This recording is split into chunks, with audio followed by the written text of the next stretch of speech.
What's going on, guys? Briar Rabbit here. Today we're going to be talking about this guy. This is a Shield. It's a Nvidia Shield 4K HDR Android TV. So this is essentially, at its heart, a streaming box, similar to something like an Apple TV or a Roku or even a Fire Stick, but it has a major difference that those other boxes don't offer.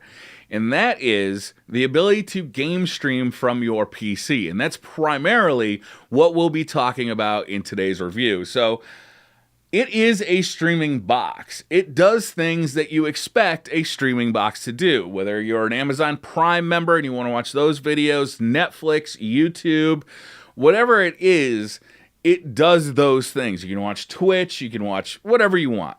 And it does it well. It's a fast box. It's much faster than other streaming boxes I have, or especially my smart TV. It does what it does well. It opens YouTube fast. It opens Netflix fast. It does those things well, and it comes with a pretty good remote. Navigation is done with this kind of touchpad up here. It's got a back button, a home button, and even has Google Assistant built into the remote. So you can ask it to say, play Briar Rabbit videos, and it'll bring up the Briar Rabbit channel on YouTube. Stuff like that. It even has a capacitive touchpad down here to raise and lower the volume of your TV, or for my case, a Sonos. And it works pretty well. I gotta say, I'd prefer just regular buttons. This thing can be a little bit finicky. And this runs off of Bluetooth, so you don't have to have direct line of sight for IR. It just kind of works, and it's a good remote. If you compare this to the Apple TV remote, I'd much rather use this day to day than that silly touchpad thing that Apple TV has. It also has this. This is a Shield controller, and while it may look angular and weird, I gotta say, it's not a bad controller. So this version of the Nvidia Shield is the $200 version. It comes with 16 gigabytes of onboard memory, and it's a relatively small device. It's a little bit wider than something like an Apple TV, but also a little bit shorter, which makes it easy to fit in. It's not a huge device. It's pretty small. There is a green light that kind of lights up around here, so that may or may not be nice for you. And for connectivity back here, it's got power, it's got Ethernet, HDMI, and a couple of USB inputs. Now, the nice thing about the USB is it can be used to charge up your controller. This is a wireless controller, but it does need to be charged. You can also plug in a keyboard and mouse to this, and you can also plug in something like an Xbox or PlayStation controller if you don't like the Nvidia Shield controller, or if you decided to buy the cheaper version. I think it's about $170 or $180 if you get the version that does not include the Shield controller. So, as a streaming box, it's good. It does what you expect it to do, and it does it pretty fast. It's pretty snappy. It has a pretty powerful processor in here that gets the job done. And you can also play Android games, and you can even connect to the Nvidia, I think it's called GeForce Now experience, where you can basically stream video games off of Nvidia servers. So if you want to play, let's say, Tomb Raider, you can subscribe to this service. You can download, or you don't even download the game. It streams basically on their servers to this box. Any input you do on your controller has to go over the internet to their server, and then the video comes back from their server over the internet to this box. I didn't actually try out that feature. The main feature I wanted to try out, the reason I bought this thing and the reason I'm talking to you guys today, is for the in-home game streaming. So the way this works is you plug your Nvidia Shield into Ethernet. It does work over Wi-Fi, but Ethernet is highly recommended.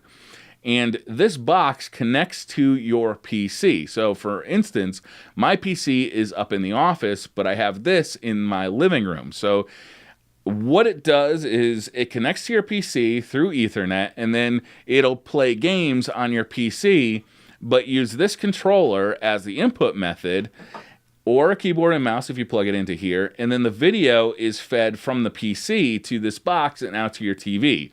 It's actually a pretty powerful thing because you can play games with this on your PC at 4K in HDR. and it works. I have, admittedly, a pretty powerful computer. It's a i7-8700K with a 1080 Ti graphics card in it. You do need to have an Nvidia graphics card to make this work. It uses the GeForce Now experience on your PC. That needs to be running. But what it does well. For that purpose, it does work. Playing games at 4K in HDR works on this box if your PC and your network can handle it. So, I was able to play games like Destiny 2, Far Cry 5, Rise of the Tomb Raider, even Skyrim in 4K. Games that support HDR, such as Destiny 2 and Far Cry 5, it worked. It works, frankly, better than plugging a PC into a 4K HDR display, which can be very finicky. The GeForce experience basically controls the graphical settings of your games on your PC and sets that game up to run well on your 4K HDR display in your living room. Now, this didn't work 100% of the time without any issues whatsoever. Some of the issues that I did have was the game not recognizing the controller. Destiny 2, for instance, just did not want to see this controller. However, I was able to fix that by plugging a controller, a different controller, an Xbox controller, into my PC. At that point, Destiny recognized that there was a controller plugged into the PC. It didn't need to use that controller. It was able to use this controller, but it worked flawlessly using this controller in 4K HDR in my living room. It really worked well. Far Cry had a different issue. With Far Cry, if Steam was running in the background of my PC, then anytime I clicked the left stick of the controller, then it would bring up the Steam menu. And it turned out that the game wasn't actually recognizing the controller as a controller. It was recognizing it as a mouse and keyboard. So, for instance, if I wanted to invert the look control, you didn't do that through the gamepad setting. You did it through the mouse and keyboard setting, which is very odd. However, once I actually plugged in an Xbox controller into the PC, and then I made sure that Steam was quit out, it was not running on my PC, again, I had a flawless experience. I was able to play Far Cry 5 in 4K HDR on the big screen TV with the controller with no issues whatsoever. So I bring up those stories because it's not exactly a flawless experience. And to be honest with you, for each game I wanted to play, I had to do a couple of things. It wasn't just turn on the Shield, hit go, and start playing like you'd have on a PlayStation or an Xbox. There was a bit of finesse to getting each game running. Honestly, Rise of the Tomb Raider was probably the easiest thing to get running, and even that had issues initially. My PC has 4 displays essentially plugged into it. They're not all displays, actually. There's one 4K monitor, there's one 1080p monitor, there's a 4K capture card, and there's a 1080p capture card. As far as the computer's concerned, it sees all those as 4 different monitors, and that was causing some issues running Rise of the Tomb Raider at 4K. So what I did is I basically disabled all the other monitors except for the 4K display in the GeForce settings menu, and then it worked flawlessly. So again, what I want to say here is that it works, and it works well, but there was a bit of hijinks to it, I'll say, is you basically had to, for each game I wanted to play, there was a bit of setup involved for every game. And my assumption is that once you kind of figure all this stuff out, that setup time will become less and less, but there was setup time for each individual game that I wanted to play. I will say this. Overall, the experience is frustrating at the beginning, but very smooth once you start playing. One of the reasons that the experience has been good is this controller. This is the controller that comes with the $200 SKU of the Nvidia Shield, and if you're planning on playing games with the Nvidia Shield, I gotta say, I'd recommend the version that does come with the controller. The controller is good. It doesn't look comfortable, but it is. It's essentially mimicking an Xbox One controller. And for that, it does a good job. It feels good. The sticks feel good. It's possibly not as high quality as an Xbox One or a PlayStation controller, but it functions very well. It's comfortable. The buttons are where you expect them to be. It's very responsive. And the battery life has been really good. I haven't actually worn the battery down on this controller since I've owned it. I have charged it a couple of times just because while I'm not playing with it, I tend to charge things. But I've had game sessions that go upward of 6 to 7 hours and had no issues with the controller whatsoever. So the battery life is good. The feel of the thumbsticks, the feel of the triggers is good. The buttons all feel good. I have no complaints with this controller. Now, you can plug in a PlayStation 4 controller. You can plug in an Xbox One controller. I think you can even plug in an Xbox 360 controller. And you can plug in mouse and keyboard to the USB ports on the back of the unit. So, for instance, if you have something like a wireless mouse and keyboard that you use on your couch, maybe a lap board of some sort, then you can certainly play with a mouse and keyboard. For me, I was all about kicking my feet up, leaning back on the couch and playing some Rise of the Tomb Raider or some Destiny and just using the controller. And for that, it really went well. The controller is pretty nice. It looks weird. It doesn't look like it'd be comfortable because of all the angles on it, but I gotta say, I really did enjoy it. The last thing I really want to talk about is lag. Is there lag with this box? Can you feel it when you're gaming? Yes, the answer is definitely yes. You can feel it.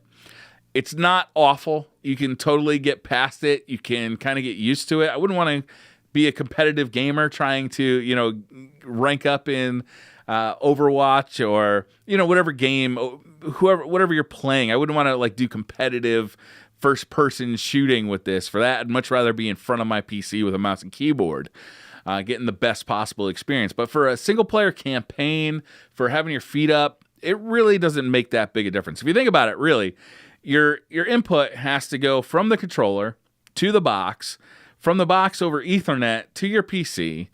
Your PC translates that, makes an image. That image has to come from the PC over Ethernet to this box, and then over HDMI from this box to the TV. And at any point in this, you can be introducing lag. How much lag is in the controller? I don't know. How much lag is in the Ethernet transfer of the controls to the PC? I don't know. How much, how much lag is there in the display of the image from the PC to the box? I don't know. How much display lag is there in my TV? Again, I don't know. There's lag though, and you can feel it, especially if you're used to playing on a high refresh rate monitor with a mouse and keyboard. You can definitely feel the difference. It's just something I got used to very quickly, though. Modern shooters, like playing Rise of the Tomb Raider or Far Cry, they pretty much have a lot of aim assist in them. So when you're using a controller, you just kind of get near the enemy and let aim assist kind of take care of the rest. It's going to kind of lock on. A lot of games have kind of snap to lock on as well. So when you aim, it just kind of snaps to the nearest person. So using a controller really helps with the lag because the aim assist does a lot of the fine-tune aiming for you. When you're most going to feel the lag, I think is really precision moments where maybe you're playing, a really precise platformer game, or even if you've got to do a lot of precision shooting at far distances where aim assist may not take over for you, then you might feel it a lot. But for the most part, you really kind of get used to it. You find that you kind of forget about the lag. It doesn't break the experience. It doesn't really hurt the experience too much. There's an initial shock to it, and then you kind of get over it. The amount of lag you're going to experience really does depend a lot on your environment. How fast is your network? How fast is your router? How fast is your TV? A lot of those things are going to influence that. So, and there are things you can do to reduce the lag. You could stream at a lower quality setting to reduce the lag, but you won't get the highest fidelity of images. So, it's something that you get used to. It's definitely not the same as having, a wired controller plugged into a PC sitting right next to the monitor. It's a noticeable feeling, but like I said, it's really not game breaking. When you're playing Rise of the Tomb Raider, when I was playing Far Cry 5, even playing Destiny, it didn't bother me, and you just kind of get used to it. So overall experience with this thing is it worth $200? That's a hard decision to make. Look, Valve sells this guy. This is, I think they call it the Steam Box. Essentially, it does most of what this does, but for far less money. At times, Valve even sells this on the Steam store for $5 or $10. And just like this, you plug it into Ethernet, you plug it into power. It's got a couple of USBs in it, and you just go.